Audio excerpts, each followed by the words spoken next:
Hello, Mark. My name is William, and my student number is 24. I'm a freshman in the speaking and listening class. Today, I'm going to talk about 3 lessons on success from an Arab businesswoman by Leila Hoteit. Mom, who are these people? It was an innocent question for my young daughter, Leila, around the time when she was 3. We were walking along with my husband in one of Abu Dhabi's big fancy malls. Leila was peering at a huge poster standing tall in the middle of the mall. It featured the 3 rulers of the United Arab Emirates. And as she tugged in my side, I bent down and explained that these were the rulers of the UAE who had worked hard to develop their nation and preserve its unity. She asked, "Mom, why is it that here where we live and back in Lebanon, where Grandma and Grandpa live, we never see the picture of powerful women on the walls? Is it because women are not important?" This is probably the hardest question I've have had to answer in my years as a parent in my 16+ years of professional life. For that matter, I had grown up in my hometown in Lebanon, the younger of 2 daughters to have a very hard-working pilot and director of operations from the Lebanese Airlines and a super supportive stay-at-home mom and grandma. My father had encouraged my sister and I to pursue our education even though our culture emphasized at the time that it was sons and not daughters who should be professionally motivated. I was one of my very few girls of my generation who left home at 18 to study abroad. My father didn't have a son, and so I, in a sense, became his. Fast forward a couple of decades, and I hoped I didn't do too badly in making my father proud of his would-be son. As I got my bachelor's and PhD in electrical engineering, did R&D in the UK, then consulting in the Middle East, I have always been in male-dominated environments. Truth be told, I have never found a role model I could truly identify with. My mother's generation wasn't into professional leadership. There were some encouraging men along the way, but none knew the demands and pressures I was facing, pressures that got particularly acute when I had my own 2 beautiful children. And although Western women love to give us poor, oppressed Arab women advice, they live different lives with different constraints. So Arab women of my generation have had to become our own role models. We have had to juggle more than Arab men, and we have had to face more cultural rigidity than Western women. As a result, I would like to think that we poor, oppressed women actually have some useful, certainly hard-earned lessons to share. Lessons that might turn out useful for anyone wishing to thrive in the modern world. Here are 3 of mine. Convert their shit into your fuel. Laughter, applause. There is this word that everybody is touting as the key to success: resilience. Well, what exactly is resilience? And how do you develop it? I believe resilience is simply the ability to transform shit into fuel. In my previous job, well before my current firm, I was working with a man we will call John. I had teamed up with John and was working hard, hoping he would notice how great I was and that he would come to support my case to make partner at the firm. I was, in addition to delivering on my consulting projects, writing passionately on the topic of women economic empowerment. One day, I got to present my research to a roomful of MBA students. John was part of the audience listening for the first time to the details of my study. As I proceeded with my presentation, I could see John in the corner of my eye. He had turned a dark shade of pink and had slid under his chair in apparent shame. I finished my presentation to an applauding audience, and we rushed out and jumped into the car. There he explained it. What you did up there was unacceptable. You are a consultant, not an activist. I said, John, I don't understand. I presented a couple of gender parity indices and some conclusion about the Arab world. Yes, we do happen to be today at the bottom of the index, but what is it that I said or present that was not factual? To which he replied, the whole premise of your study is wrong. What you are doing is dangerous and will break the social fabric of our society. He paused and then added, when women have children, their place is in the home. Time stood still for a long while, and all I could think and repeat in the chaos of my brain was, you can forget about the partnership, Leila. It's just never going to happen. It took me a couple of days to fully absorb this incident and its implications. But once I did, I reached three conclusions. One, that these were in his issues, his complexes. There may be many like him in our society, but I will never let their issue become mine. Two, that I needed another sponsor, and fast.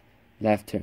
I got one, by the way, and boy, was she great. And three, that I would get to show John that women with children can do. I applied this lesson equally well to my professional life. As I have progressed in my career, I have received many words of encouragement, but I have also often been met by women, men, and couples who have clearly had an issue with my husband and I, having chosen the path of a dual career couple. So you get this well-meaning couple who tells you straight out at a family gathering or at a friend's gathering that, come on, you must know you're not a great mom, given how much you're investing in your career, right? I would lie if I said these words didn't hurt. My children are the most precious thing to me, and the thought that I could be failing them in any way is intolerable. But just like I did with John, I quickly remind myself that these were their issues, their complex. So instead of replying, I gave back one of my largest smiles as I saw, in flashing lights, the following sign in my mind's eye. Be happy, it drives people crazy. Applause. You see, as a young woman in this situation, you have two options. You can either decide to internalize these negative messages that are being thrown at you, to let them make you feel like a failure, like success is a way too hard to ever achieve, or you can choose to see that others' negativities is their own issue, and instead transform into your own personal field. I have learned to always go from option 2, and I have found that it has taken me from strength to strength. And it's true what they say, success is the best revenge. Some women in the Middle East are lucky enough to be married to someone supportive of their career. Correction, I should say smart enough, because who you marry is your own choice, and you better marry someone supportive if you plan to have a long career. Still today, the Arab man is not an equal contributor in their home. It's simply not expected by our society, and even frowned upon as not very manly. As from the Arab woman, our society still assumes that their primary source of happiness would be the happiness and prosperity of her children and husband. She mostly exists for her family. Things are changing, but it will take time. For now, it means that the professional Arab woman has to somehow maintain a perfect home, make sure that her children every needs is being taken care of, and manage her demanding career. To achieve this, I have found a hard way that you need to apply your hard-earned professional skill to personal life. You need to work your life. Here is how I do this in my professional life. One thing you to know about the Middle East is that nearly every family has access to affordable domestic help. The challenge therefore becomes how to recruit effectively. Just like I would in my business life, I have based on the selection of who would support me with my children while I'm at work on a strong referral. Christina had worked for 4 years with my sister, and the quality of her work was well established. She is now an integral member of our family.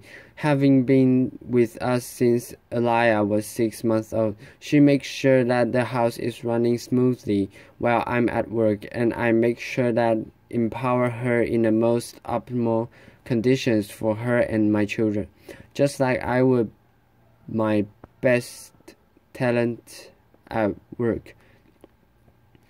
This lesson applies whatever your children's situation, your childcare situation, whether an au pair nursery, part-time nanny that you share with someone else. Choose very carefully and empower.